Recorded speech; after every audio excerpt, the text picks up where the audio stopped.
I'm Louis. I'm 69 years old, and I've learned that the people you sacrifice everything for can become strangers overnight. I spent $80,000, a huge chunk of my retirement savings, or so they thought, on a first-class family vacation to Hawaii. But when we got to the airport, my son Adam handed me a $20 bill and said, "I forgot to buy you a ticket, Dad. Just go home." They left me standing there. They thought they were leaving a broke, confused old man behind. They had no idea who they had just crossed. The next day, they had 85 missed calls, and their nightmare was just beginning. Before I tell you how this happened, let me know in the comments where you're watching from. And please hit that like button and subscribe if you believe that underestimating someone is the biggest mistake you can make. The fluorescent lights of the JFK International Terminal hummed above me. It was 7 in the morning, but the place was buzzing with an energy I could feel right under my ribs. It was excitement. Pure, simple excitement. At 69 years old, you'd think I'd be past this kind of giddiness, but this trip was important. I gripped the worn plastic handle of my suitcase. It's an old Samsonite, a deep faded blue, the kind with only 2 wheels that always wants to tip over. It's been with me for 20 years. It was the same one Sarah, my late wife, and I took on our honeymoon to this exact same place, Hawaii. I looked over at my family, and the contrast couldn't have been sharper. My son Adam, his wife Megan, and my grandkids, 16-year-old Tyler and 14-year-old Brooke. They were surrounded by a fortress of sleek, brand-new aluminum-sided luggage, the kind that spins in 360 degrees and probably costs more than my first car. "Dad, keep up," Adam called out, not looking back. He was already striding toward the first-class check-in counter, his shoulders squared in his expensive suit. Coming." I hurried, pulling the wobbly suitcase behind me. This whole trip was my idea, my gift to them. 10 days at the Four Seasons in Maui. First-class tickets for everyone. $80,000. I'd transferred the money directly into Adam's account 3 months ago to handle all the bookings. "You're better at this computer stuff than I am," I'd told him, and he'd smiled. "Sure, Dad. I'll handle everything." He thought that $80,000 was my entire life savings, the fruit of a long, frugal life as a retired office manager. He didn't know it was just a fraction of the interest I'd made last quarter. My wife Sarah and we built a tech logistics company from nothing right out of our tiny garage in Queens. We sold it 5 years ago. The final payout was $50 million. We had made a promise to each other long before the money ever got that big. We would never let it change us. And we would never tell Adam until we were absolutely sure he'd grown into a man who valued hard work, not just handouts. Sarah passed from cancer before we ever got the chance to tell him. So I kept the secret. I kept living in my small, rent-controlled apartment. I kept driving my 15-year-old Toyota. I did it to honor her memory, and I thought to protect him. But watching Megan, my daughter-in-law, tap her expensive stiletto heel on the marble floor, I had a sinking feeling. Megan, she was different. She worked part-time at a small art gallery, but carried herself like a Fortune 500 CEO. She despised my simple life. I could see it in her eyes every time she visited my apartment, which wasn't often. "Louis, this place is just quaint," she'd say, her nose wrinkling at my old recliner. My grandkids Tyler and Brooke were already plugged in, white earbuds, faces buried in their glowing phones. They hadn't said more than a mumbled hi to me all morning. "Next," the airline agent called from the first-class counter. Adam and Megan pushed their mountain of metallic luggage forward. The agent smiled a bright, practiced aloha. "Mr. and Mrs. Morgan," Adam said, sliding his passport across the counter. They got their boarding passes. The kids got theirs. Then it was my turn. I pushed my old blue Samsonite onto the scale. "Louis Morgan," I said, smiling at the agent. She was a young woman with a kind, professional face. She typed into her computer, her brow furrowed. "I'm sorry, sir. I don't seem to see a reservation for you on this flight." I chuckled. A simple mistake. Oh, it must be under my son's booking. Adam Morgan. He booked for all of us. She typed again. Her smile faltered. I see the rest of your party, sir. Adam, Megan, Tyler, and Brooke. 4 tickets. First class. But I have no ticket under the name Lewis Morgan. The hum of the airport faded. My excitement turned to ice. That can't be right. I paid for 5.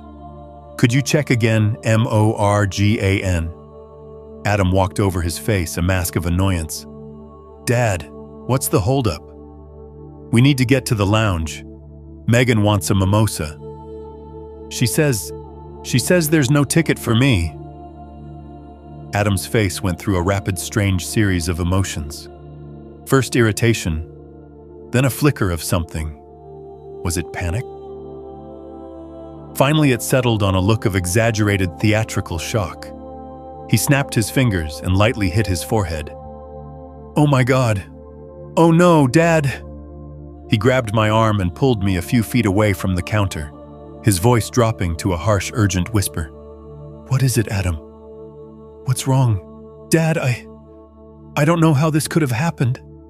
I think I forgot. The words hung in the air, cold and sharp.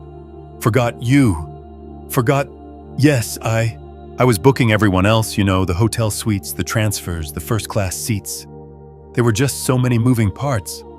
I must have forgotten to confirm your final ticket. Megan stalked over her face like thunder.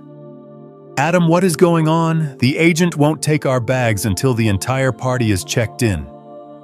I forgot Dad's ticket, he mumbled, refusing to look at her. Megan's eyes widened, but not in sympathy for me. It was pure fury directed at him. You what, Adam? Are you incompetent? We talked about this. She stopped herself, her hand flying to her mouth, but it was too late. We talked about this. The phrase hit me harder than the forgotten ticket. I turned back to the agent, my hands starting to tremble. Ma'am, it's okay. It's fine. Can I just buy a new ticket right now? Any seat will do. Coach is fine with me. The agent typed again. She shook her head this time with genuine pity in her eyes. I'm so sorry, Mr. Morgan. The flight is completely sold out. Oversold, in fact. There isn't a single seat left on this plane. My heart sank. The next flight to Maui. Not until tomorrow afternoon, sir. And I'm only seeing one available seat in economy. Tyler, my grandson, finally took off his headphones. Wait, so Grandpa isn't coming. His voice wasn't sad. It wasn't disappointed. It was relieved. My own grandson was relieved I wasn't coming. Brooke didn't even look up from her phone. Adam, I said, my voice shaking a little now. You used the money I sent, right? The $80,000. Of course, Dad. Of course, he said way too quickly. It paid for their tickets, the resort suite. It was just a mistake. A terrible, terrible mistake. I must have missed the last confirmation email. Megan grabbed his arm, her nails digging into his suit jacket. Adam, we are going to miss this flight. The kids have been looking forward to this all year. She turned to me, her smile so tight it looked painful. Lewis, this is just a horrible mix-up. But we can't just cancel. The resort is non-refundable. The tickets are non-refundable. I'm not asking you to cancel, I said quietly. Adam can stay back with me. We'll fly out tomorrow on that economy flight. You and the kids go ahead. Megan laughed. A short, sharp, ugly sound that made people at the next counter turn and look. Don't be ridiculous, Lewis. Adam has the meetings. Meetings? I asked, confused. I thought this was a vacation. You told me it was a vacation, Adam. Adam shot her a murderous look before turning back to me, his face pleading. A few work meetings, Dad. Just to, network while we're there. It's nothing. Look, he said, turning me physically away from the counter. It's a mess. I feel terrible, I really do. But we have to go. We'll make it up to you, I promise. We talked about this. Adam has the meetings. Tyler's look of relief. It wasn't a mistake. It was a plan. They were leaving me behind. They took my $80,000 and they were leaving me behind. Okay, I said. My voice felt hollow, like it was coming from somewhere far away. You all go. Have a good time. Adam's entire body sagged with relief. Oh, Dad, thank you for understanding. You're the best. Look, we'll bring you back a souvenir. A really, really nice one. He reached into his pocket. He wasn't wearing his usual worn leather wallet. This one was new, sleek black alligator skin, the kind that costs $1,000. He fumbled inside past a thick wad of cash and pulled out a single crumpled $20 bill. Here, he said, pressing it into my hand. This is for the taxi home. I'm really sorry, Dad. He didn't hug me. Megan gave me a quick, dismissive pat on the shoulder. We'll call you from the resort, Lewis. Take care of yourself. Tyler and Brooke were already walking toward the security gate, not even bothering to say goodbye. Adam and Megan grabbed their shiny new suitcases, turned, and followed them. They didn't look back. Not once. I stood there alone in the middle of the bustling terminal. A 69-year-old man holding a $20 bill with his faded blue suitcase at his feet. They had taken my money, lied to my face, and abandoned me as if I was garbage. I looked at the $20 bill in my hand. Then I looked at the first-class lounge they were heading to. I felt the ice in my chest solidify. It wasn't sadness anymore. It was rage. A cold, patient, and very, very wealthy rage. I didn't take a taxi home. I walked to a different counter, pulled out my own phone, and dialed a number from memory. Hello, Mr. Thorne, I said, my voice perfectly calm. Yes, it's Lewis. I need you to book me a flight to Hawaii tonight. I paused, watching them disappear through security. And Thorne, and I need a car waiting for me in Maui. No, not a car. I want a helicopter. I have some family business to attend to. I stood on the curb outside the terminal, the chaotic noise of JFK fading to a dull roar in my ears. The $20 bill Adam had pressed into my hand was crumpled and damp with my own sweat. $20. The price of my love, my sacrifice, my $80,000 gift. It was the fee for my dismissal, like tipping a bellboy I would never see again. I watched the line of yellow cabs, the ones that would take me back to my small, quiet apartment in Queens. Back to the life they thought I lived. Back to being the simple, harmless, broke old dad. I let out a short, dry laugh. It startled a woman next to me. I crumpled the $20 bill into a tight ball and let it drop into the gutter. I didn't walk to the taxi line. I walked past it, past the Ubers and the Lyfts, to the black car service lane where the gleaming sedans waited. A driver in a dark suit stepped out of a Mercedes S-Class as I approached. He didn't look surprised to see me despite my old jeans and my faded blue Samsonite. Mr. Morgan, he said, his voice respectful as he opened the rear door. It's been a while. A pleasure to see you, sir. Thank you, James, I said, sliding onto the cool leather. The usual spot, please. Of course, sir. The St. Regis. He took my wobbly suitcase, handling it with the same care he would a brand new aluminum one, and placed it in the trunk.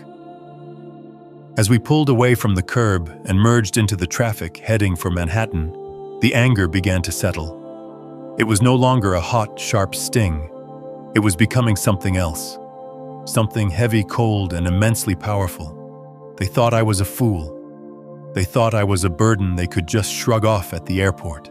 They thought I would go home to my tiny apartment, perhaps cry a little, and then wait patiently for their call, grateful for any scrap of attention they threw my way.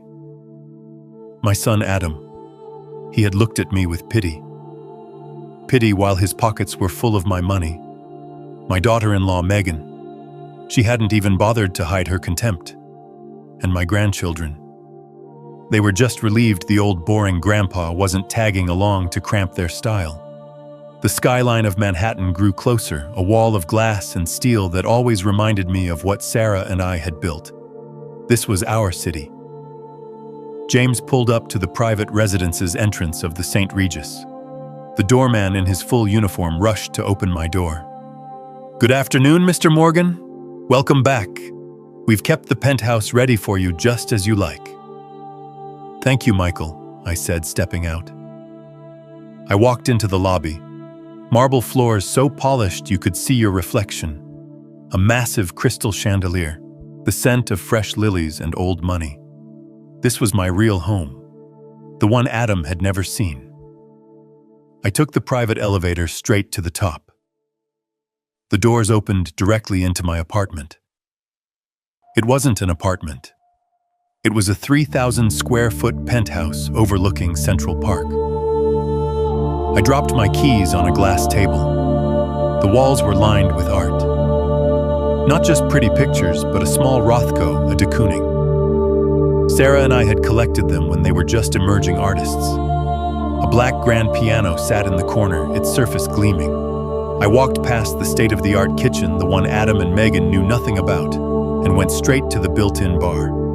I poured myself 3 fingers of Macallan 25. The bottle alone cost more than Megan's monthly salary. I took the glass and walked to the floor-to-ceiling windows. The entire park was spread out below me, a sea of green and gold in the afternoon light. $50 million. That was the number, not counting the art, not counting the properties in London and Zurich. And my own son, my only son, thought I was worth $20. He thought I was an office manager.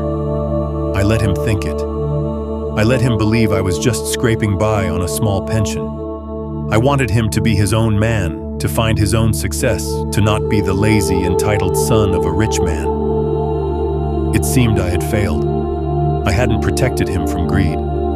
I had only hidden the target. And in his desperation, he had turned on the only person he thought he could bully.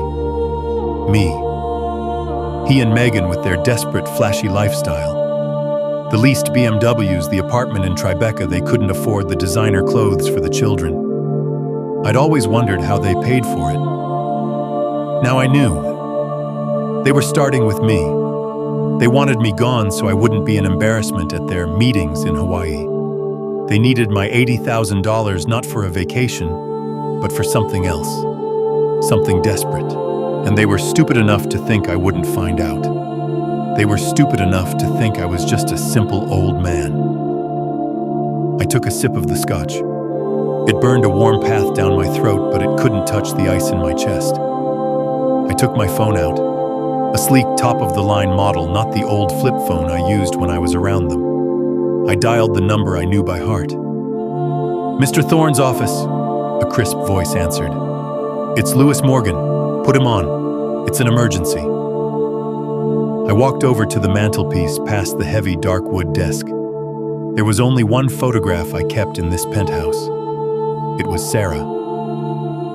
We were standing in front of the empty garage in Queens that would become our first office, 25 years old and stupid with hope. She was wearing denim overalls with a smudge of grease on her cheek, her hair tied up in a bandana. She was smiling, a real smile, the kind that reached her eyes and made you feel like you could conquer the world. She was the genius, you know. I was the logistics man, the numbers guy. But Sarah had the vision. She saw the future of global logistics technology before anyone else. We built it together from that empty garage, working 20-hour days, fueled by cheap coffee and a shared dream. We always laughed about how we were millionaires on paper long before we ever felt like it. We still drove our old Toyota. We still bought our groceries at the local market. When the money became real, truly real, when that first 8-figure offer to buy the company came in, we sat at our small kitchen table in that same Queens apartment. "Lewis," she said, her hand covering mine. Her hands were always warm. "We have to promise each other something. We cannot let this thing ruin our boy." Adam was a teenager then, a good kid. Maybe a little soft, a little too eager to please, but a good kid. Sarah was terrified of what inherited wealth did to families. She'd seen it. "It's a poison, Louis," she insisted, her voice quiet but fierce. "It makes people weak. It makes them cruel." I want our son to be something, not just have something. So we made the promise. We would live simply. We would set up the trusts, the investments, the offshore accounts. Mr. Thorne would handle everything, but Adam would know nothing. He would learn the value of work. He would build his own life. When she got sick, all the money in the world meant nothing. I would have burned all $50 million to the ground just to have one more day with her. The best doctors, the private jets to clinics in Switzerland. None of it mattered in the end. She died in our bedroom in that small Queens apartment, holding my hand. Her last words to me weren't about the money. They were about Adam. "Keep him safe, Louis," she whispered. "Don't let him lose his soul." So I kept the promise. I kept the secret. I finalized the sale of the company after she passed. I kept this penthouse in Manhattan as my real base of operations, my fortress of solitude. But I kept the Queen's apartment. It was my cover. It was my anchor to her, the last place I felt her warmth. I played the part. I was Lewis Morgan, retired office manager. I gave Adam help when he needed it. A few thousand for a down payment on his first car, a little extra for his rent when he moved out. I always made it seem like a stretch. Now, son, this is dipping into my principle. I'd say, so be careful with it. He believed it. He never questioned it. Why would he? I was just his simple, quiet, frugal old dad. And for a while it worked. He got his degree. He started his own small consulting business. It wasn't setting the world on fire, but he was paying his bills. He was his own man. And then 5 years ago, he met Megan. The very first time he brought her to the Queen's apartment for dinner, I saw it. I saw it the moment she walked through the door. She wasn't looking at Adam with love. She was looking at my apartment with calculation, sizing it up. She was all polite smiles and, "Oh, Louis, this is just so cozy." But her eyes were cold. They scanned my old furniture, my worn-out recliner, my small, dated kitchen. She was sniffing for money. And when she smelled nothing but old wood and my microwaved dinner. Her disappointment was so obvious it was almost suffocating. She asked questions. "It must be hard getting by on just a pension. Is this the only property your family owns? Does Adam have any other relatives?" She was a predator, and she was furious that her prey was so small. I watched her change my son. It was slow at first, a subtle poison. Suddenly, Adam was too busy for our Sunday dinners. Suddenly, my apartment wasn't secure enough for the grandkids to visit often. She made him ashamed. Ashamed of me. Ashamed of the simple, decent life I had pretended to live. He started dressing differently. That ridiculous alligator skin wallet he had at the airport. That was Megan. The leased BMW he couldn't possibly afford. That was Megan. The whispered urgent phone calls about money. That was Megan. She pushed him into a world of debt and appearances, feeding his insecurities, whispering in his ear that he deserved more, that he was better than his simple father. And Adam, my son, the boy I had tried so hard to protect, he let her. He let her break him down and rebuild him into this stranger, this desperate, lying stranger who could stand at an airport with my $80,000 in his account and hand me a $20 bill to go home. I took a long, slow sip of the scotch. The ice in my chest had a name now. Its name was Megan. But Adam was the one who made the choice. I set the empty scotch glass down on the solid marble of the bar. The click was sharp in the silence of the penthouse. I looked at the phone, the one they didn't know I had. It was time. I didn't hesitate. I dialed the number. It rang twice. Thorne. His voice was exactly as I remembered it. Crisp, efficient, no wasted words. Arthur Thorne had been my lawyer, my financial advisor, and my closest confidant for 30 years. He was the only man on earth besides me who knew the full extent of my wealth. He was the architect of the financial fortress Sarah and I had built. Thorn, it's Lewis. There was a brief pause on the line. Lewis, you're calling me from the ground.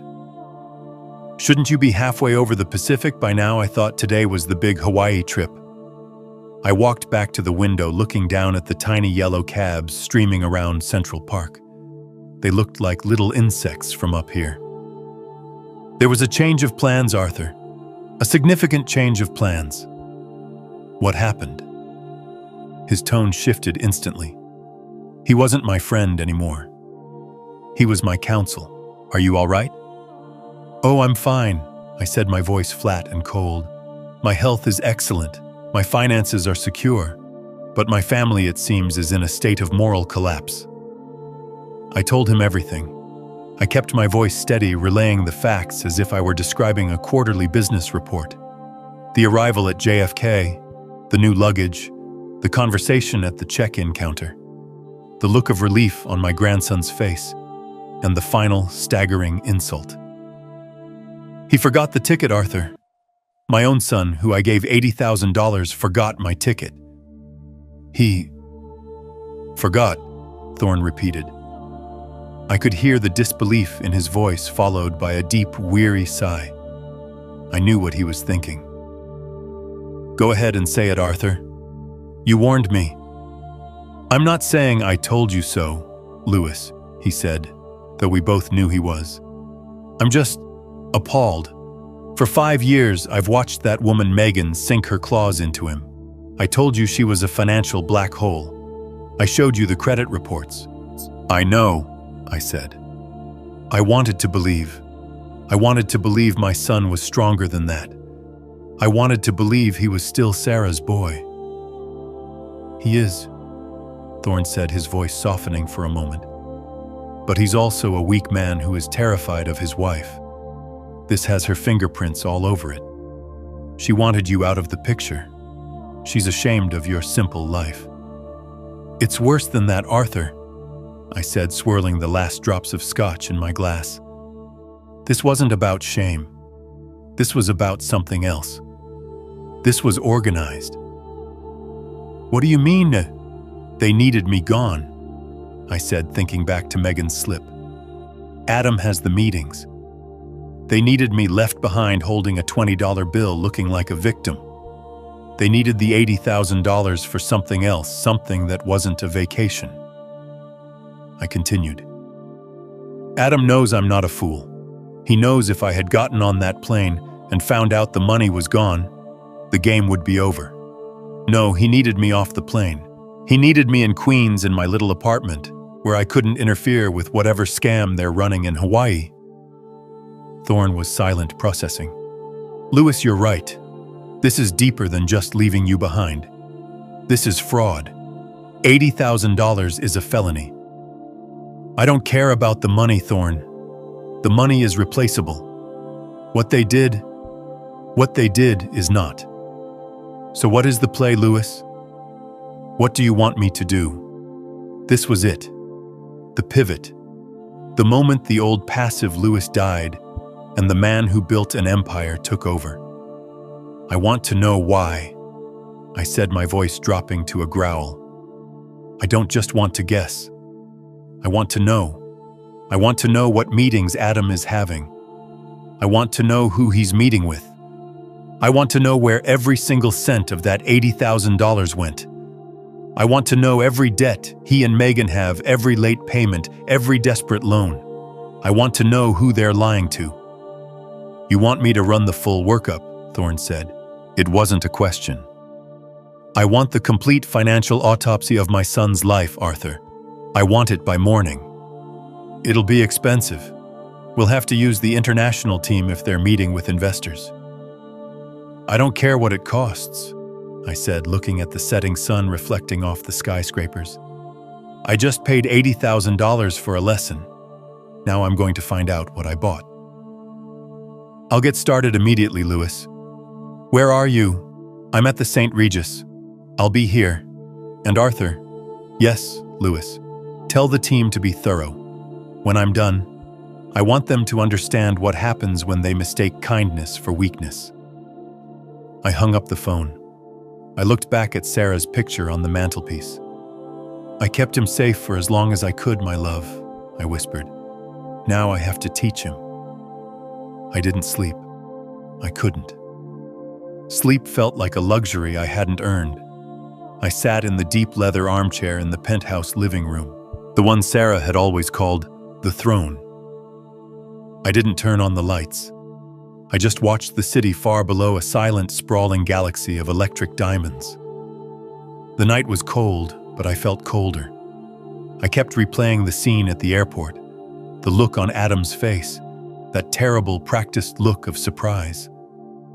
I forgot. My own son. My mind kept turning over the $80,000, a sum that to him must have seemed like my entire world, a sum he thought I had scraped together from a lifetime of frugal living as an office manager. He had no idea. He had no idea that $80,000 was what I spent on a painting at a charity auction last month, just because Sarah would have liked it. He thought I was simple. He thought I was harmless. He thought I was poor. At 4:15 in the morning, the secure phone on my desk buzzed a low, urgent vibration that cut through the silence. I had been waiting for it. I didn't hurry. I walked over to the desk, my reflection moving like a ghost across the dark windows. I picked up the receiver. "Lewis." "I have it." Thorne's voice was sharp. No greeting. He had been working all night just as I had been waiting. "Are you ready for this, Louis? Because it is exactly as you suspected, only worse." "I'm ready, Arthur. Give it to me." "All right," he said. I could hear the rustle of papers. "Let's start with your $80,000. I tracked the wire transfer from your savings account, the simple one you let him know about, right into his personal checking account 3 months ago." "Did he buy tickets, Arthur? Did he book the resort?" I asked, though my heart already knew the answer. "No, Louis, he did not. The money sat in his account for exactly 48 hours. Then $75,000 of it was wired out in a single lump sum." 75,000, I repeated. The number felt heavy, ugly. "To whom the Four Seasons?" "No," Thorne said, his voice grim. "To a holding company based in Las Vegas, Apex Capital Ventures, which is a very polite name for a loan shark operation, Lewis. The remaining 5,000, well, my team is still tracking it. But given the new luggage and that alligator wallet, I think we know where it went." I closed my eyes. The theater of it all. The elaborate lie. He had lured me to the airport knowing I had no ticket. He had performed that pathetic little scene just to get rid of me, to make me a problem he didn't have to deal with. "So he's in debt," I said, my voice flat. "He needed the money to pay someone back." There was a pause. A terrible, heavy pause. "Louis," Thorne said, and I could hear him sigh. "He didn't pay them back. That's $75,000. That was just the interest payment." The blood drained from my face. I sat down heavily in the leather desk chair. Interest on what?" "Let's go back," Thorne said, his voice all business now. "Adam's consulting firm. Morgan Strategies. It's a ghost, Lewis. It hasn't filed taxes in 2 years because it hasn't had a single legitimate client. It's a shell, a complete fabrication he and Megan used to justify their lifestyle." "But the apartment," I whispered. "The cars, the private school for the kids. How?" "Debt, Lewis. Mountains of it. He's not just in debt, he's functionally bankrupt. He has been living a complete lie for at least 3 years, ever since he married that woman. Megan, of course. Her contempt for my quaint apartment, her expensive clothes, her constant subtle pressure on Adam to be more, to have more. She hadn't been pushing him to succeed. She had been pushing him to spend.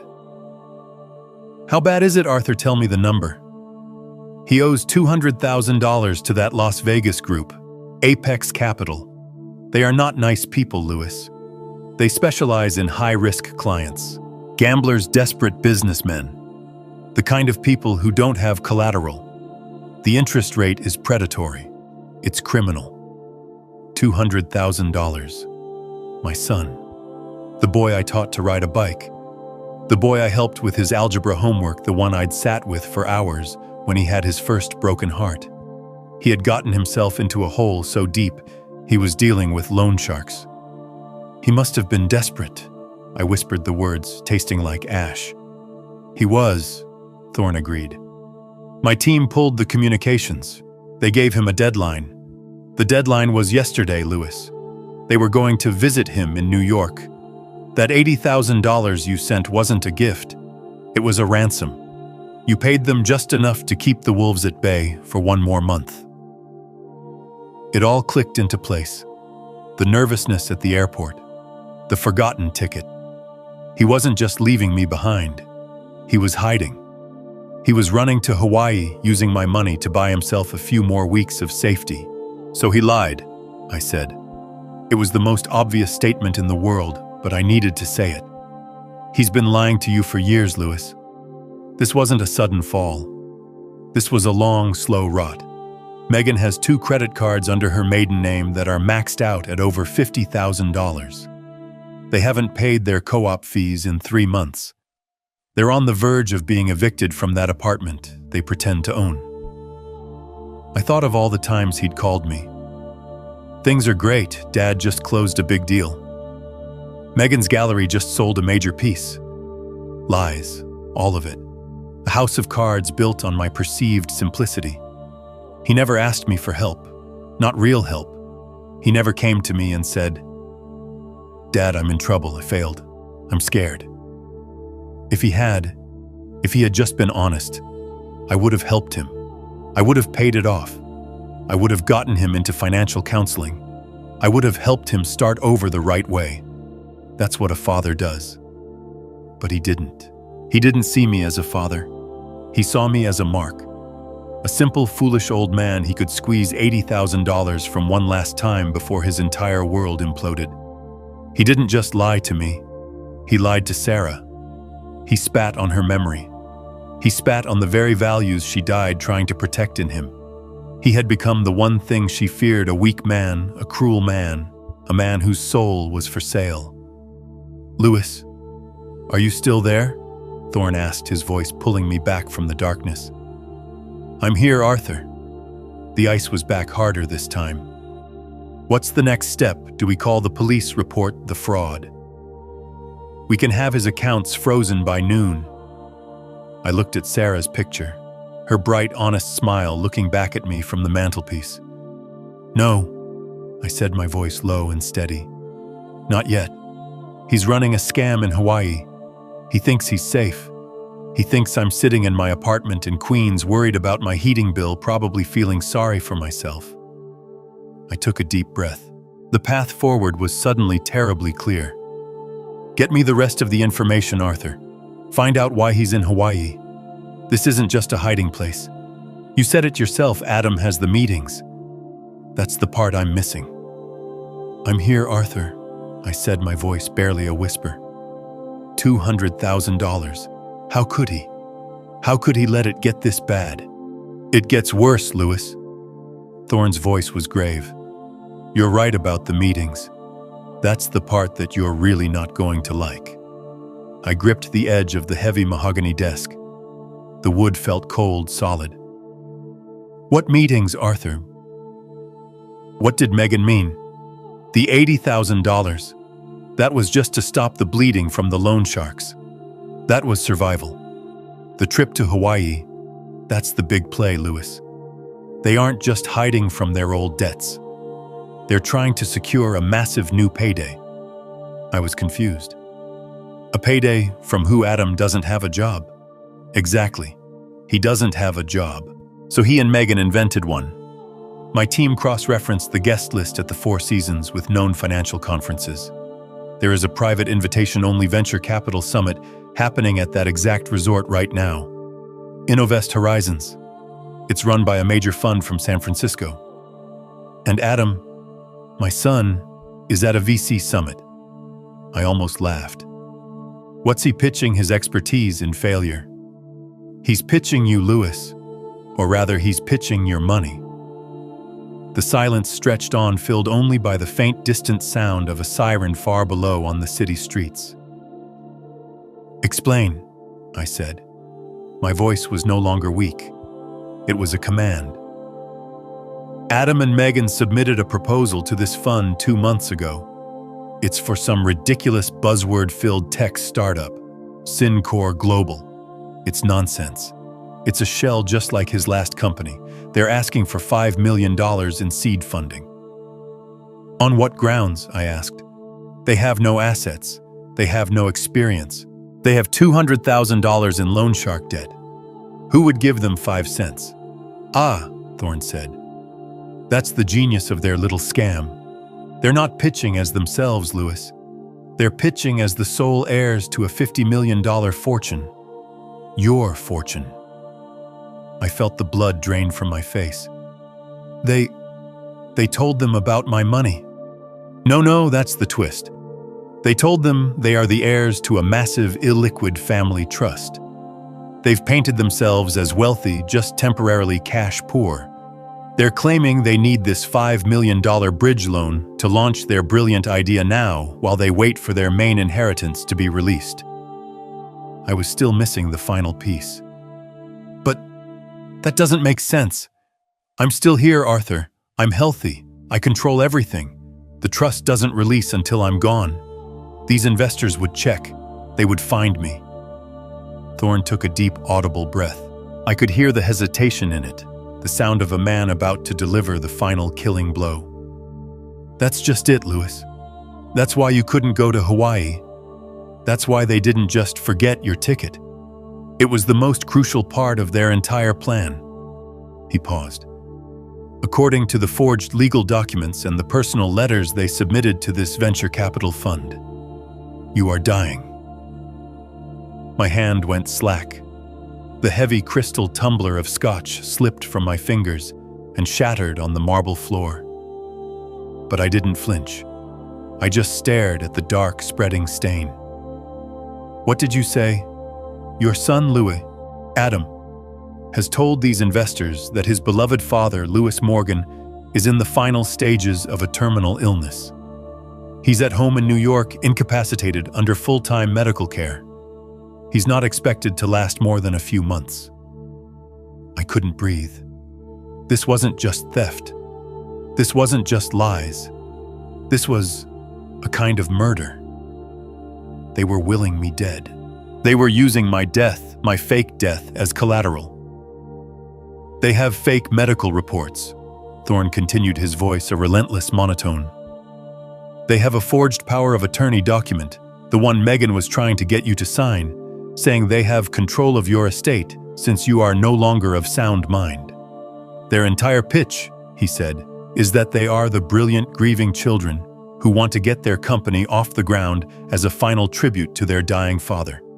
They need the $5 million now, and they've proven that the investors will get it all back, plus a massive return as soon as the inevitable happens and their $50 million inheritance is finally released.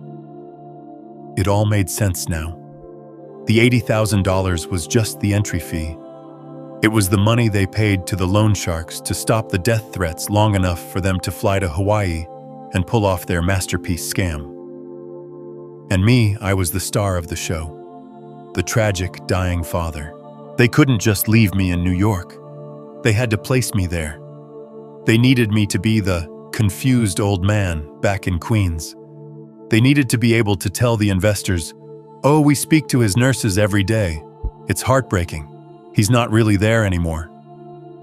If I had shown up at that resort, a healthy, vibrant 69-year-old man, the entire lie would have exploded in their faces. My forgotten ticket wasn't an insult. It was a necessity. It was the linchpin of their entire monstrous plan. They weren't just ashamed of me. They weren't just trying to get rid of me for a vacation. They were monetizing me. They had put a price tag on my head. I stood up from the desk. The ice in my chest had finally completely frozen over. The part of me that was a father. The part that loved, the part that hoped, the part that would have forgiven. It cracked and shattered just like the glass on the floor. What was left was not a father. It was the man who had built a $50 million company from a garage in Queens. The man who had faced down hostile takeovers and corporate raiders. The man Sarah had called her Ice Man in negotiations. "Louis," Thorne asked, his voice cautious. "Louis, are you okay?" I looked at the phone. I looked at the broken glass. I looked at the picture of Sarah, her honest, loving smile. "Keep him safe, Louis. Don't let him lose his soul." "It's too late for that, my love," I thought. "He's already sold it." "I'm more than okay, Arthur," I said, and my voice was new. It was a voice I hadn't used in 5 years. It was the voice of the CEO. I am no longer just finding out why. I am now deciding what. "What do you need?" Thorne asked. "I need you to find out the exact schedule of their main presentation, the room number, the time, and the names of every single investor in that room." "I've already got it," Thorne said. "Four Seasons Maui, Conference Room B. Tomorrow morning, 10 a.m. sharp." "Good," I said. "Now I need you to do 2 more things, Arthur, and they are urgent. First, I want you to buy my son's debt, all of it. The $200,000 from those sharks in Vegas. Pay them whatever premium they want. I want that debt transferred to a new anonymous holding company under my control. I want to be the one he owes. I want it done before sunrise in Hawaii."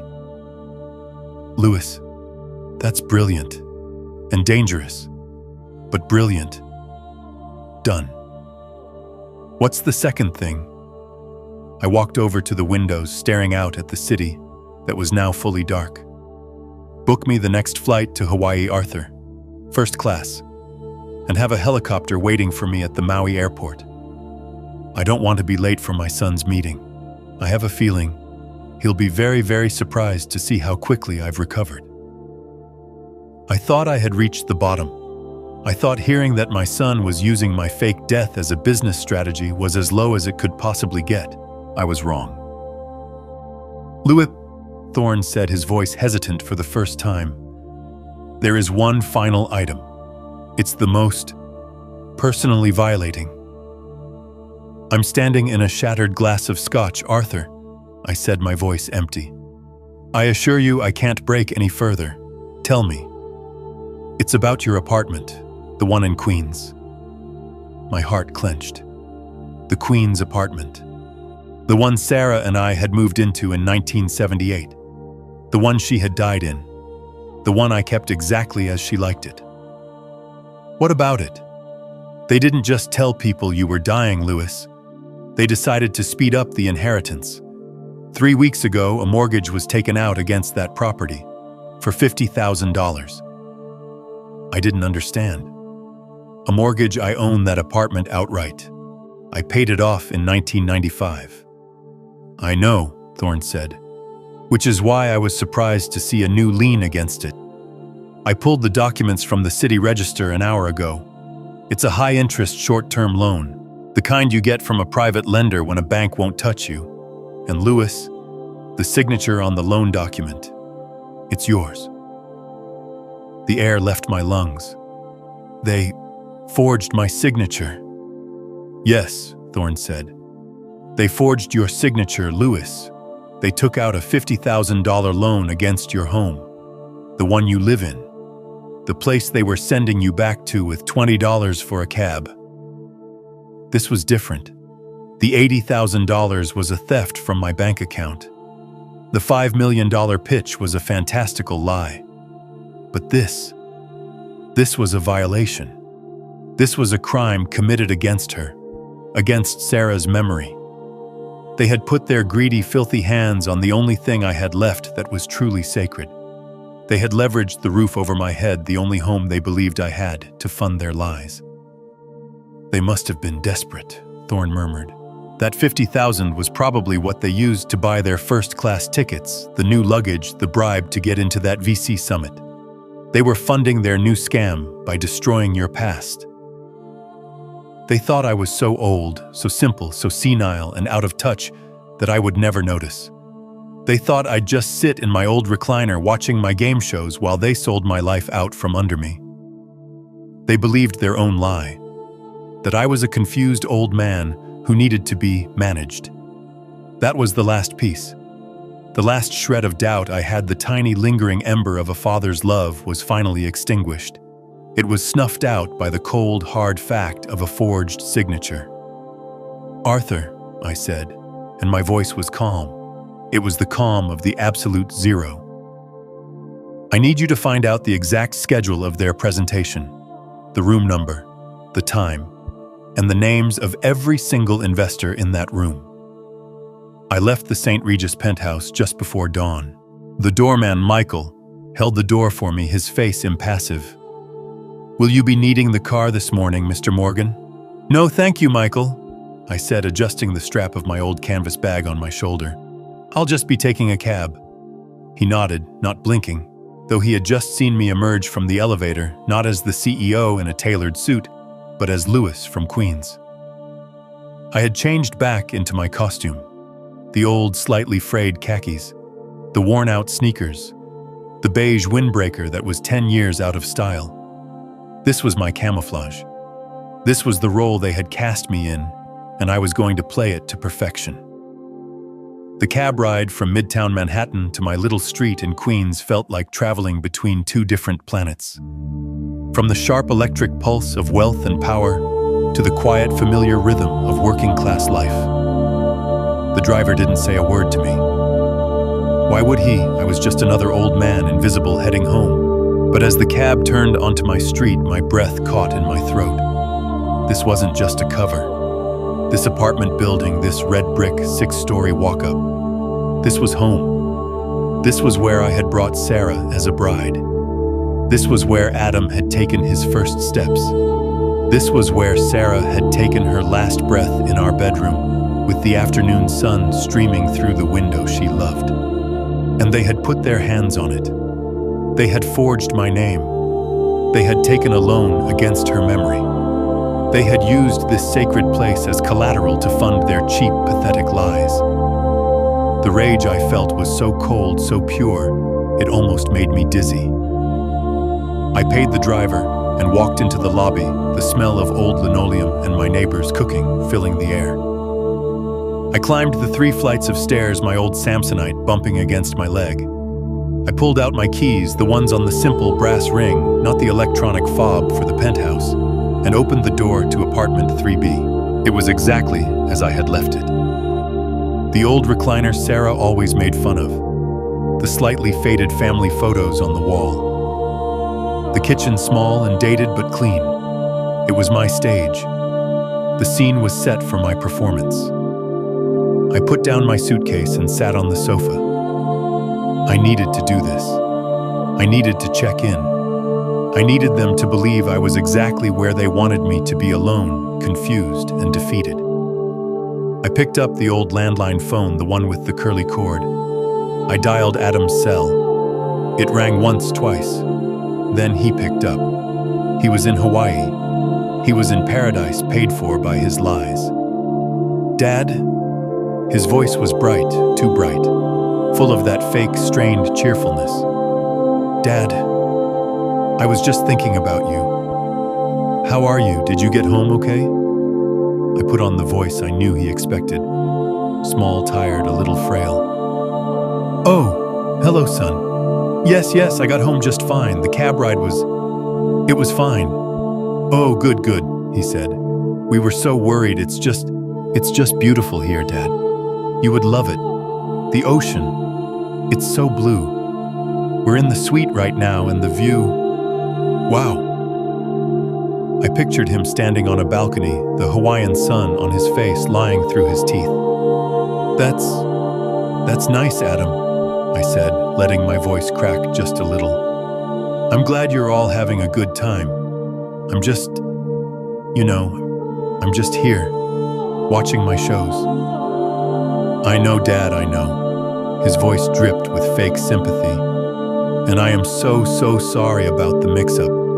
I still can't believe I did that. It was so stupid of me. Megan feels terrible, she really does. It's all right, son, I said. These things happen. Now for the test. Adam, I said, pausing as if I was embarrassed. Son, I hate to ask this, but you know I spent a lot of my savings on the trip, and now I'm running a little low for the rest of the month.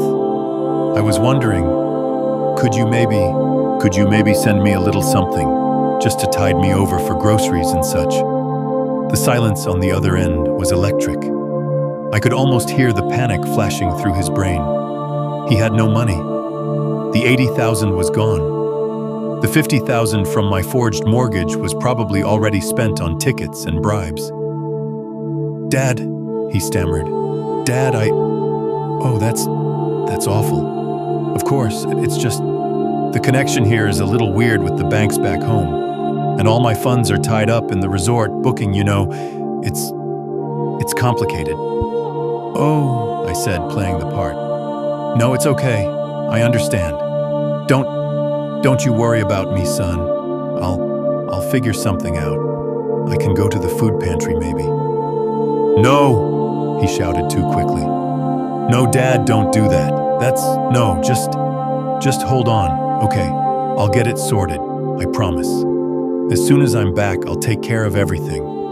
Okay, I can't right now. Bingo. Okay, son, I whispered as if I was about to cry. Okay. You just have a good time. Don't worry about your old dad. Thanks, Dad. You're the best. I'll call you tomorrow. We love you. He hung up. I placed the receiver back in its cradle. The sad, broke old man act evaporated. My face was stone. He took the bait. He was completely trapped in his lie. He believed I was here in this apartment, helpless and alone. He believed I was worried about groceries while he was in Hawaii, trying to sell my fake death for $5 million. He had no idea that the loan sharks from Vegas were already off his back. He had no idea who his new creditor was. I picked up my secure cell phone from my canvas bag. I dialed Thorne. He's in the trap, I said. He believes I'm here. He's desperate for money. He has no idea I'm onto him. Good, Thorne's voice came back. The debt transfer is complete, Lewis. Apex Capital no longer owns him. You do. The wire went through 10 minutes ago. Good, I said, standing up. I walked over to my old blue Samsonite. I unzipped it. Inside, there wasn't just my old windbreaker. There was a freshly pressed, dark gray Brioni suit. Book my flight, Arthur, I said, laying the suit out on the bed Sarah and I had shared for 40 years. Book the flight to Maui. I have a meeting to attend. I placed the old plastic receiver back onto its cradle. The click echoed in the small, silent apartment. I sat there in the dark, in the quiet, in the home Sarah and I had shared. But it was no longer a sanctuary. It was a crime scene, a place where my trust had been methodically violated. The food pantry at the church opens on Thursday. I had said those words to my son, and he had let me. He had heard his father, the man who raised him, reduced to talking about charity food, and his only reaction was relief that he was off the hook. I picked up my secure cell phone. The screen cast a cold blue light on my face. I hit speed dial number 1. Arthur? Lewis? Thorne's voice was immediate. He bought the act. Hook, line, and sinker, I said, my voice devoid of any emotion. He's desperate, Arthur. He's trapped on that island with no money, and he believes I'm trapped here with even less. He thinks he's safe. His desperation is our leverage, Thorne said. The team in Vegas is standing by. The loan sharks at Apex Capital. They're willing to sell the debt. But they're not sentimental, Lewis. They want full price plus a 20% inconvenience fee. It will cost you $240,000 cash wired by morning. Pay it, I said without hesitation. Lewis, once you do this, you're no longer a victim. You're a predator. You'll be the one holding the leash. Are you prepared for that? I looked at the framed photo of Sarah on the wall, the one from our 25th anniversary. He forged my name on her home, Arthur. He used her memory as collateral for his lies. He's not just a bad businessman. He's a gravedigger. Pay the man. Pay him whatever he wants. It's done, Thorne said. I heard the click of his keyboard. The wire is initiated. By the time Adam wakes up in Hawaii, his debt to Apex Capital will be zero. His debt to LT Holdings International will be $200,000. LT Holdings, I asked. Lewis and Thorne, he replied. I thought it had a nice ring to it. A cold, thin smile touched my lips. He won't know who that is. No, Thorne agreed. He won't. Not until we want him to. I stood up and walked to my old Samsonite suitcase, the prop from my performance at the airport. I unzipped it. My hand pushed past the old khakis and the worn sneakers. At the bottom, wrapped in plastic, was my Brioni suit. Dark gray. Impeccable. The suit I wore when I closed the $50 million sale. He doesn't owe them anymore, I said quietly, pulling the suit from the bag. The fine wool felt electric under my fingers. Now he owes me. What's your next move, Lewis? Do we send a demand letter? Do we let him sweat? I laid the suit out on the bed, smoothing the lapels.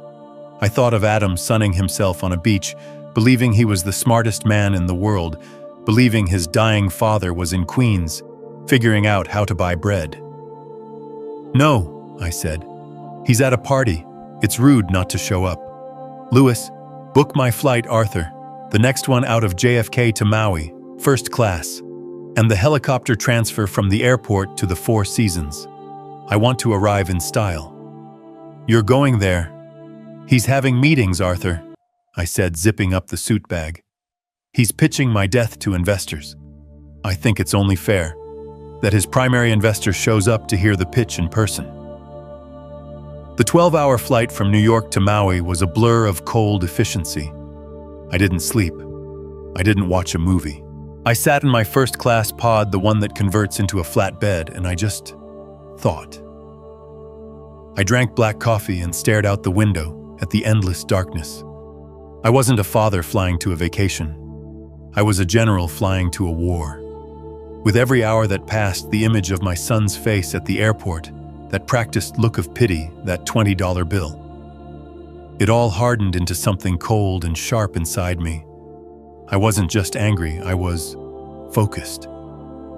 When we landed in Maui, I bypassed the chaos of the main terminal. A private representative met me at the gate. Mr. Morgan, this way, sir. I didn't go to the baggage claim. I didn't get in a shuttle. He led me to a private helipad on the far side of the airport. The helicopter's blades were already turning with a low, powerful thwump, thwump, thwump. As we lifted off the island, spread out beneath me a paradise of impossible greens and blues. The Four Seasons Resort was a splash of white elegance on the coastline. I could see the main pool, the tiny figures of guests sunning themselves. My family was down there, laughing, lying, running their con. They're in that resort right there, I said to the pilot over the headset, pointing. Yes, sir. Beautiful place. We're not going there, I said. Take me to the villa. The helicopter banked and flew inland over the sugarcane fields to a secluded ridge overlooking the ocean from a distance. We landed on a private pad next to a stunning modern glass and wood house. It was completely isolated. This was my war room. Mr. Thorne had booked it under LT Holdings. It was sterile, luxurious, and had a high-speed satellite internet connection. I walked inside. My suit bag, the Brioni, was already there, hanging in the master closet. My secure laptop was on the desk. I didn't unpack. I didn't look at the view. I sat at the desk and opened the laptop. Thorne had sent the final file. The debt transfer was complete. As of 3 a.m. Hawaiian time, Lewis Morgan, via an anonymous holding company, was the sole creditor for my son's $200,000 debt. The loan sharks from Vegas had been paid in full and were out of the picture. The file also contained the names and full profiles of the 3 venture capitalists Adam and Megan were meeting: John Cutler, Maria Lynn, and Ben Carter. Heavy hitters, smart, ruthless people who would not appreciate being lied to. And finally, the schedule. 10 a.m., Conference Room B. Syncor Global Pitch. I looked at the clock. It was 9:15 a.m. It was time. I showered, I shaved, I took my time. I felt the hot water wash away the grime of the airport, the memory of that $20 bill. I stepped out and looked at the Brioni suit. And then I had a better idea. I put the suit back in the bag. I went to my old wobbly blue Samsonite. I opened it and pulled out the same clothes I had worn at JFK. The faded khakis, the slightly wrinkled polo shirt, the 10-year-old windbreaker. I put them on. I slipped my old worn-out sneakers on my feet. I didn't comb my hair. I looked in the mirror. There he was. Lewis Morgan, the simple, broke, confused old dad from Queens. The man they had abandoned. The ghost they thought was haunting his empty apartment, worrying about groceries. This was the man who needed to walk into that meeting. Not the CEO. Not the millionaire. Him. I called a local cab company. I didn't use the black car service Thorne had waiting. "Four Seasons main lobby, please," I told the driver. The cab pulled up the long, immaculate driveway past the waterfalls and the perfect manicured gardens. I paid the driver, took my old canvas bag, the one from the airport, and walked into the opulent open-air lobby. People in expensive linen clothes and designer sunglasses stared at me. I was completely, painfully out of place. I looked like a lost tourist who had wandered in from the public beach. I ignored them. I walked straight to the main security desk. I put on my most pathetic, trembling voice. "Excuse me," I said, my voice shaking. "Excuse me, sir. I'm so sorry to bother you. I'm looking for my son." The security manager, a large professional-looking man, looked at me with polite concern. "Your son, sir? What's his name?" "Morgan. Adam Morgan. He's a guest here.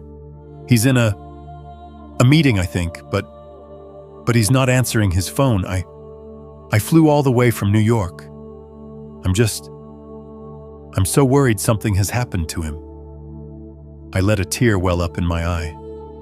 I clutched my old canvas bag to my chest. The manager's face softened. He saw exactly what I wanted him to see, a frail, terrified old father. "Mr. Morgan, let me check," he said, typing into his computer. "Ah, yes. Mr. Adam Morgan is currently in a private presentation in Conference Room B on the terrace level." "Oh, thank God," I whispered. Could I just peek in just to see that he's okay? I won't bother anyone. I need to see him." The manager hesitated. "Sir, it's a private meeting. Please," I begged, leaning heavily on the counter. I'm not well. The flight was so long. I just need to know he's safe." He made a decision. "Okay, sir. I understand. I can't let you interrupt, but I will personally escort you to the room. We can look through the door window. How about that?" "Oh, thank you," I said, relief flooding my voice. "God bless you. Thank you." He nodded. "This way, Mr. Morgan." We began the long walk, through the marble hallways past the $1,000-a-night boutiques, past the smiling, beautiful people. Me, the confused old man in the windbreaker, being personally escorted by the head of hotel security. The trap was set. The predator was at the door. And the bait was me. We walked down a long, open-air hallway lined with palm trees. I could hear the faint sound of the ocean in the distance. The security manager, whose name tag read Chemo, walked slowly, matching my frail, shuffling steps. He was being kind. He was treating the confused old man with respect. The irony was almost too much. "It's just this way, Mr. Morgan," Chemo said gently. "Conference room B." We rounded a corner. There it was, a set of large dark wood doors. Through the small glass panels on either side, I could see them. My son Adam was standing at the head of a long, polished boardroom table. He was wearing his best suit, the one I'd probably paid for. He looked nervous, sweating slightly under the lights, but he was animated, pointing to a large screen behind him. Megan was sitting at the table next to 3 other people, the investors. She was smiling, laughing at something Adam said, playing the part of the supportive, brilliant wife. She looked radiant, expensive, and completely false. My granddaughter Brooke and my grandson Tyler were nowhere to be seen. They were probably at the pool, spending money they didn't have, oblivious to the high-stakes crime their parents were committing just a few hundred feet away. Chemo, the security manager, leaned down. "See, sir, he looks just fine. He's in the middle of a big presentation." "Oh, thank goodness," I whispered, clutching my canvas bag. I put my hand on the glass as if to get closer. He looks a little stressed. I really just need to tell him I'm here, just for a second." "Sir, I really can't let you interrupt." I leaned heavily against the doorframe. I let my breathing get shallow. "Please, just 1 second. I feel a little faint. The flight, I just need to sit down." Chemo looked at me, his professional calm turning into genuine alarm. He saw an old man, pale and trembling, about to collapse. "Okay, sir, okay," he said, making a quick decision. Let's just get you inside. We'll get you a glass of water. Just sit quietly in the back, okay?" He didn't wait for an answer. He took his key card, swiped it, and quietly opened one of the heavy doors.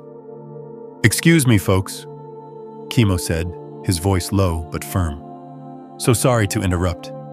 Mr. Morgan's father is here and feels unwell. He's just going to sit in the back for a moment." The presentation stopped. Adam was mid-sentence, pointing to a slide that read, "Projected revenue year 1. And with the initial seed funding, we project a 25% market capture based on...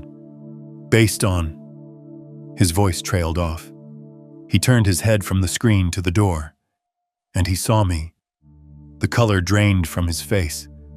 It wasn't just pale. It was the white, waxy color of a corpse. He looked like he had seen a ghost. His mouth opened, but no sound came out. Megan, who had been smiling at the investors, turned to see what Adam was staring at. Her smile froze, then shattered. Her eyes went wide.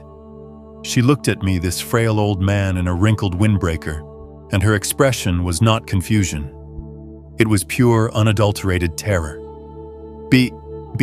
Dad," Adam finally stammered. What, how are you here?" The 3 investors, 2 men and a woman in sharp, expensive suits, looked from Adam to me, utterly bewildered. "Adam, who is this?"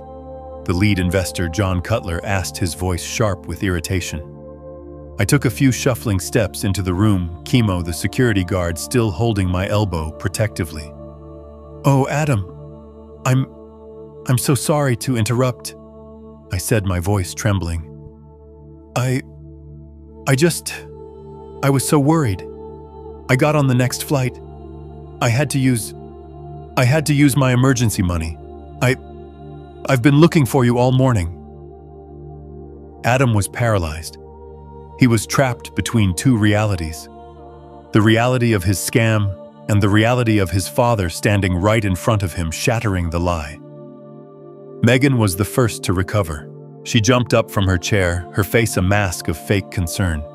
"Louis, oh my goodness, you're here, you're not well."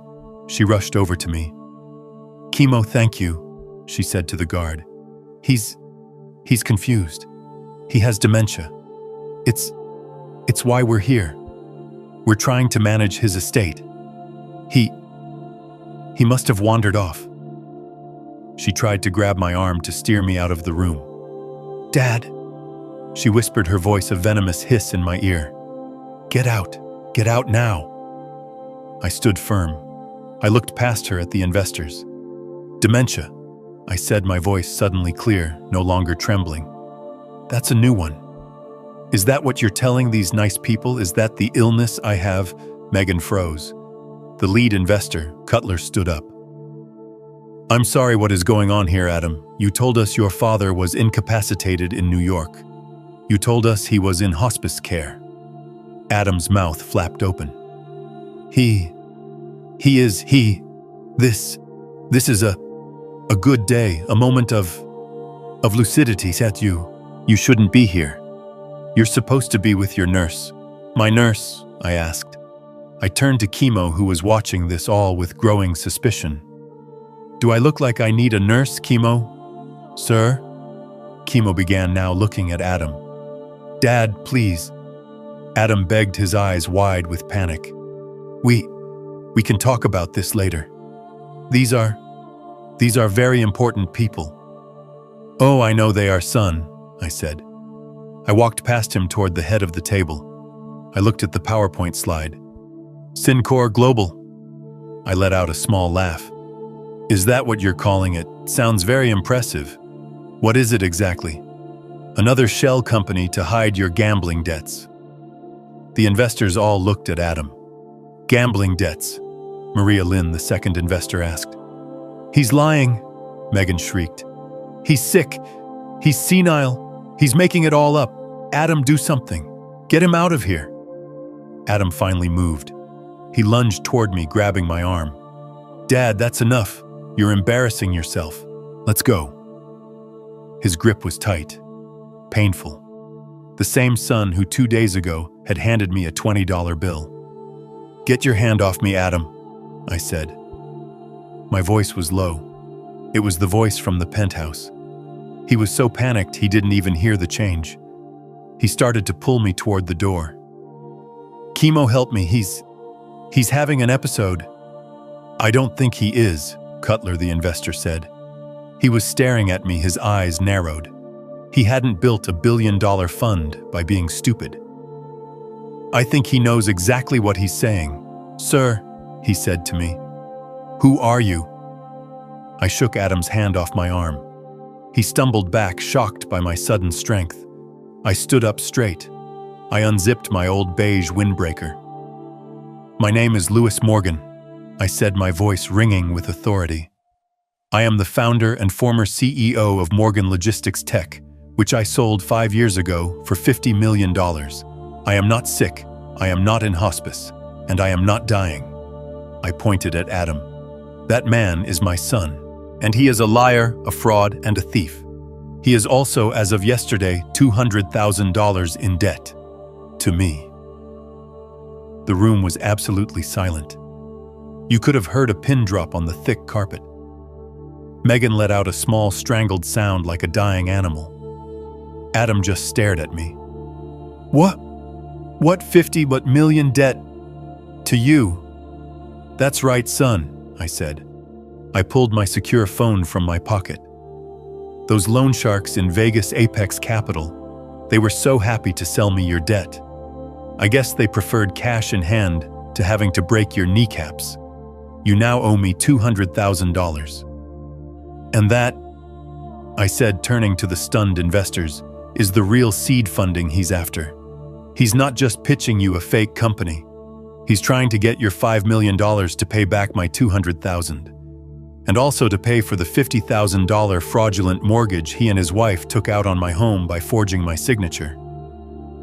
The female investor, Maria Lynn, stood up. "Forged his signature fraudulent mortgage?" She looked at Megan. "Is this true?" Megan didn't answer. She was hyperventilating, her eyes darting toward the exit. "Oh, it's true," I said. "I have the bank documents right here, and the wire transfer for the $80,000 I gave them for this vacation, which they used to pay the interest on their other debts." Cutler looked at Adam. His face was pure, cold fury. "Mr. Morgan, Adam, you told us you were the heir to an illiquid $50 million trust. You presented forged medical documents claiming your father was dying. He picked up his briefcase. You are not just a liar. You are a criminal. Chemo, get them out of here. Get them off this property. And if they give you any trouble, have them arrested for trespassing and fraud. Yes, sir, Chemo said. His kind, concerned face was gone, replaced by the hard mask of security. He moved toward Adam and Megan. No, wait, Adam pleaded, holding up his hands. It's a misunderstanding, Dad. Dad, please tell them it's just a family issue. I am Adam, I said, looking him dead in the eye. I'm telling them this is a family issue, and I am resolving it. Chemo grabbed Adam's arm, the one in the expensive suit. Another guard took Megan's. You can't do this, Megan screamed, finally finding her voice. You old bastard. You set us up. You planned this. You tricked us. Yes, I said, as they were physically pulled toward the door. I did. I wanted you to show them exactly who you are, and you did it, magnificently.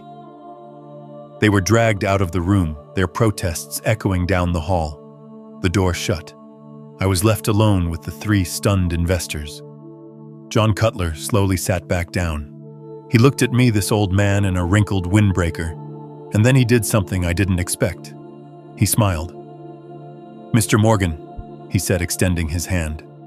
John Cutler, I am truly sorry for that, but I must say, that was the most impressive hostile takeover I have ever witnessed in my life. The room was absolutely silent. You could have heard a pin drop on the thick carpet. Adam just stared at me. What 50 million debt to you? Megan let out a small, strangled sound, like a dying animal. She was breathing fast, her chest heaving. He's lying, she whispered, her eyes darting between me and the investors. He must be. Adam, tell them he's lying. Adam couldn't speak. He was a statue, his face a mask of waxy disbelief. He was staring at me as if I had just peeled off my skin and revealed a monster. Lying, I said, my voice calm. I turned to the investors who were watching this all with the focused intensity of sharks that smell blood in the water. Gentlemen, ma'am, I assure you I am not the one lying in this room. I pointed to the presentation screen. Syncor Global, an impressive name. Tell me, Adam, what is it you're selling? Is it another consulting firm that doesn't have any clients? Or is this one designed to hide your gambling debts? The word hit the room like a physical blow. Gambling debts, John Cutler, the lead investor, repeated. His voice was no longer irritated. It was cold. He looked at Adam. He's delirious, Megan shrieked, finding her voice. It was high-pitched, desperate. He's sick. He's senile. He's making all of this up. We don't have any debts, Adam. Adam, tell them.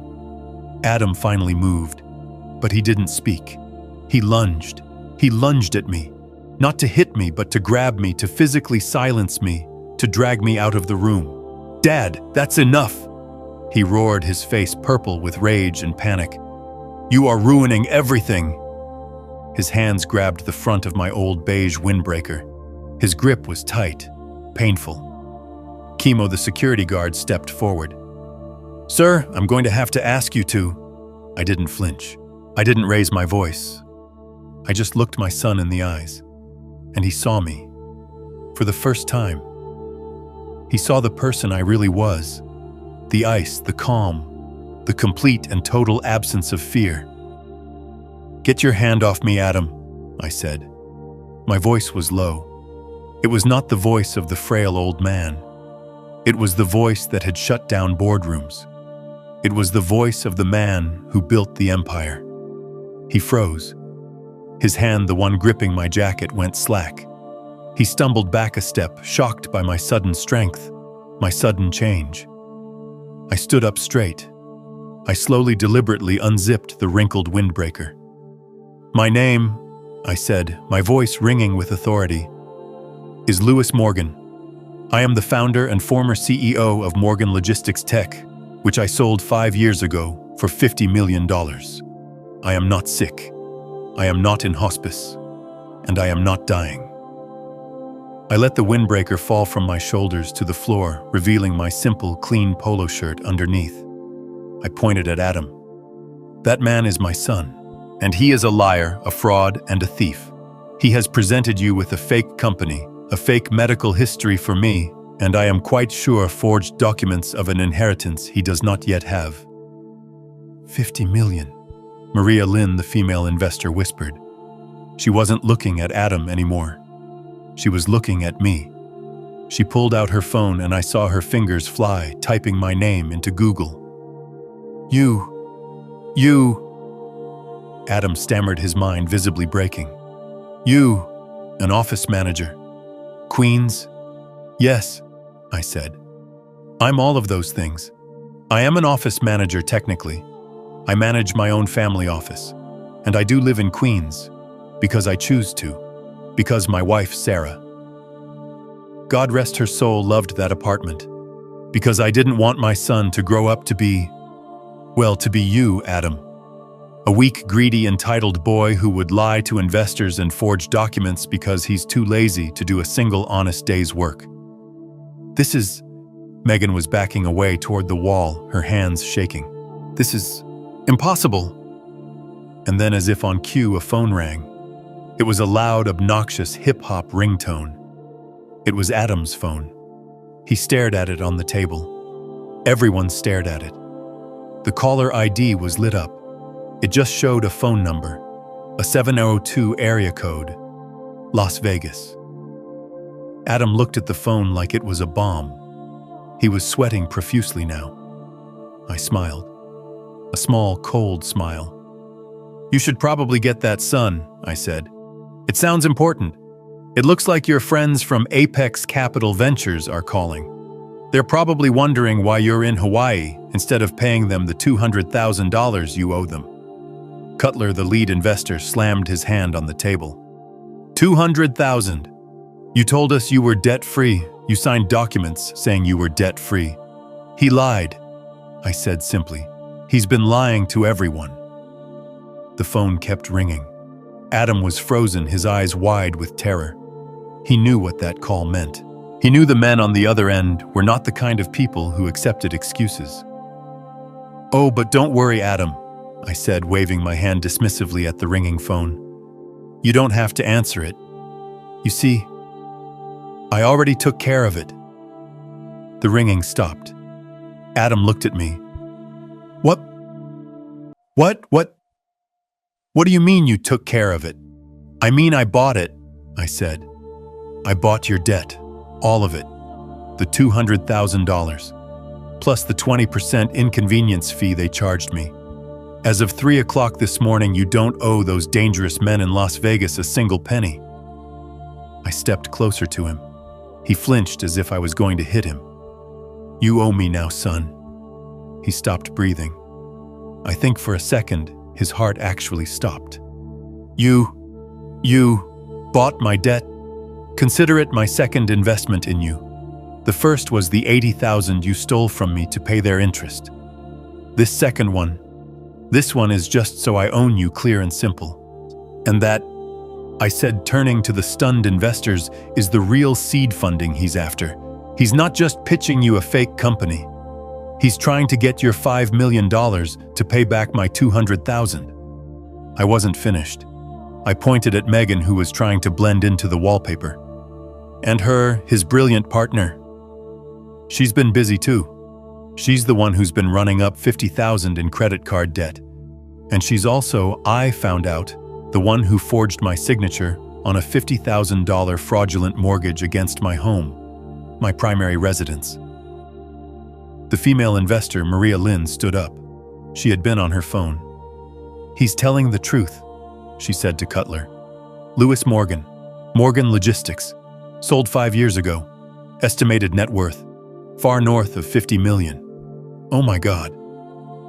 Cutler's face was purple. He was a man who did not like being played. He was a man who had just been lied to, fooled, and nearly swindled by a sweaty, desperate amateur. He looked at Adam. His voice was no longer a shout. It was a low, terrifying growl. "You came into my meeting with forged documents, pretending your father was dying, to get my money, to pay off your loan sharks." He picked up his briefcase. He nodded to the other two investors. "We're done here." He then looked at Chemo, the security manager, who had been watching the entire scene, his hand resting on his radio. "Chemo," Cutler barked. "Get these two pieces of garbage out of this room. Get them out of this hotel, and have your legal team contact mine. I want them arrested. I want them prosecuted for wire fraud, conspiracy, and anything else we can find." "Yes, sir," Chemo said. His kind, concerned face was gone. He was all business. He grabbed Adam's arm. Another guard who had been standing outside came in and grabbed Megan. "No!" Megan finally snapped. Her fake sweetness was gone, replaced by the raw, ugly shriek of a cornered rat. "No! You can't do this. He set us up." She pointed a trembling, manicured finger at me. You old bastard. You planned this. You tricked us. This is your fault." "Yes," I said, as Chemo began to physically pull her toward the door. "I did. I wanted you to show these nice people exactly who you are, and you did, magnificently." "You ruined us," Adam yelled, struggling against the guard's grip. "You ruined your own son."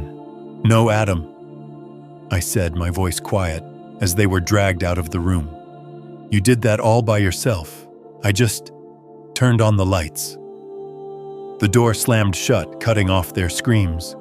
I was left in the room with the three stunned investors.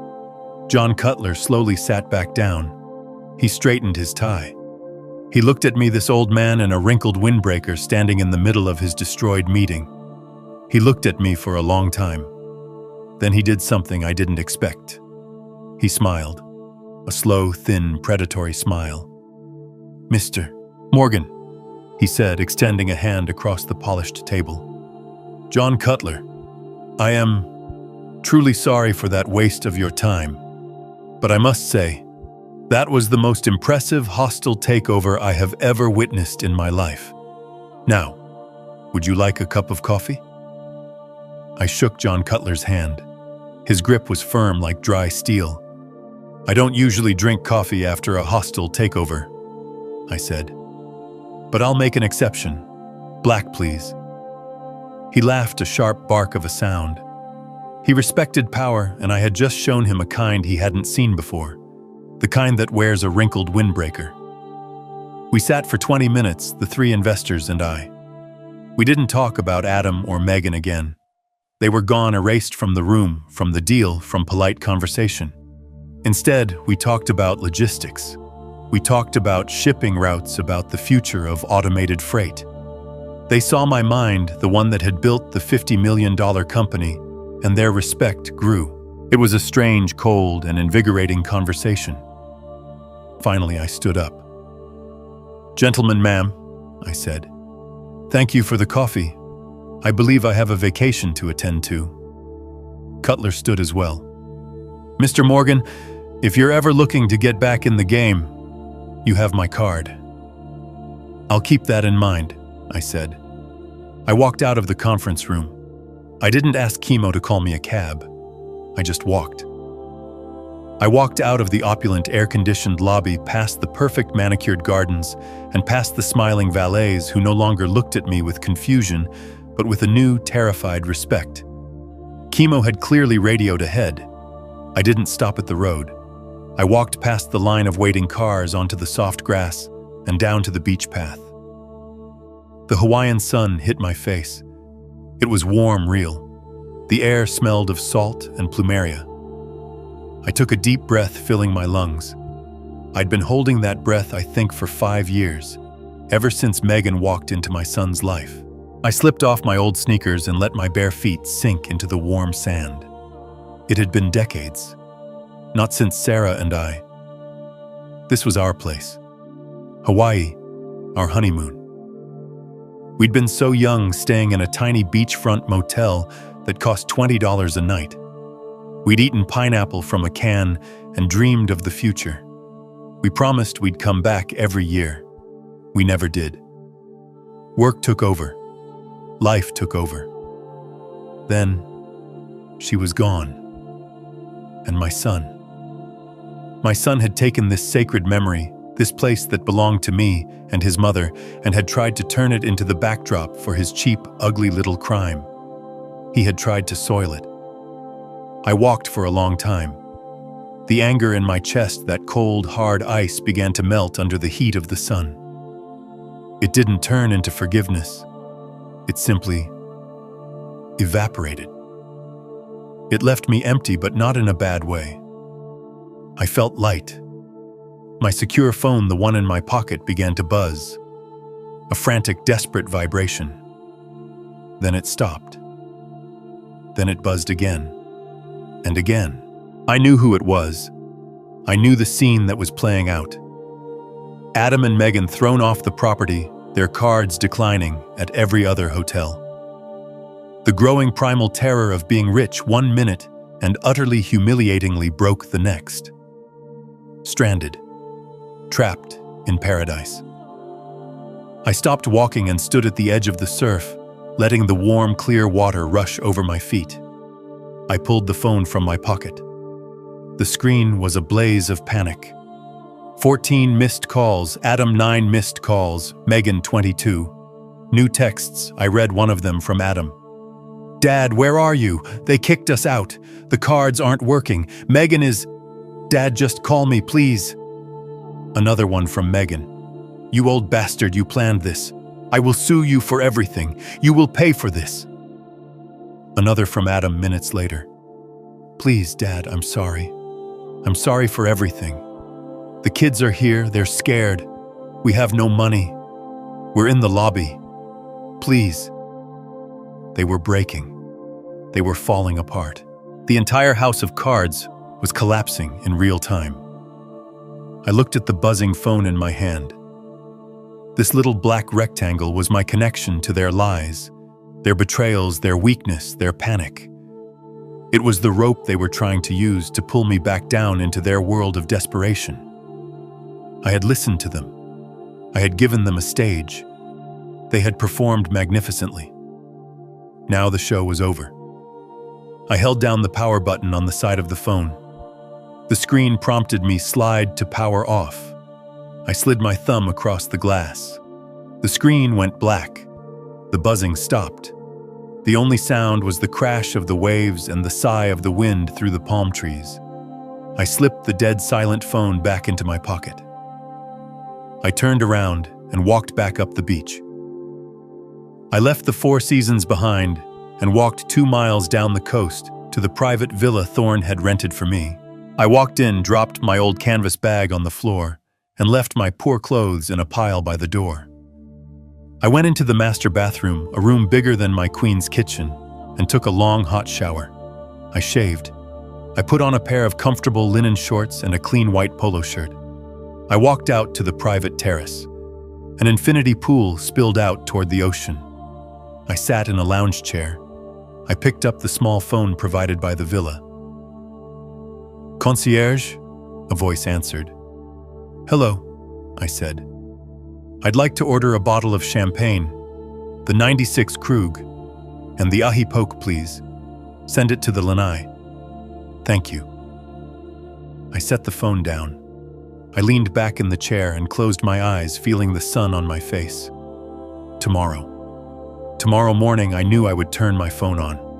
I knew there would be 85 missed calls. I knew I would call Thorne.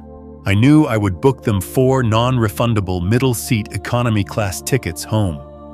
But that was tomorrow. Tonight, I was a 69-year-old widower in Hawaii, finally enjoying the vacation I had paid for. I was alone. I was at peace. I raised my hand as if holding a glass and toasted the empty chair beside me. We're okay, Sarah, I whispered to the empty air. It's done. The sun woke me. Not an alarm clock, not the sound of traffic, just the gentle, warm Hawaiian sun streaming through the glass walls of the villa. I lay there for a long time listening to the sound of exotic birds and the distant rhythmic crash of the waves. It was the first time I had woken up in 5 years since Sarah passed and felt completely, utterly at peace. I made coffee in the villa's high-end kitchen, the kind of machine that costs as much as a used car. I took my mug out onto the terrace. The infinity pool was a sheet of perfect blue glass. I sat in a lounge chair and watched the ocean. After about an hour, I decided it was time. I walked back inside, found my secure phone charging on the desk and turned it on. It was like a bomb went off. The phone didn't just vibrate, it screamed. It danced on the polished wood desk, a furious, desperate tantrum. The screen lit up like a Christmas tree. 85 missed calls, 112 new text messages. I let it finish its fit. When it was finally quiet, I picked it up. I didn't bother with the voicemails. I knew what they would be.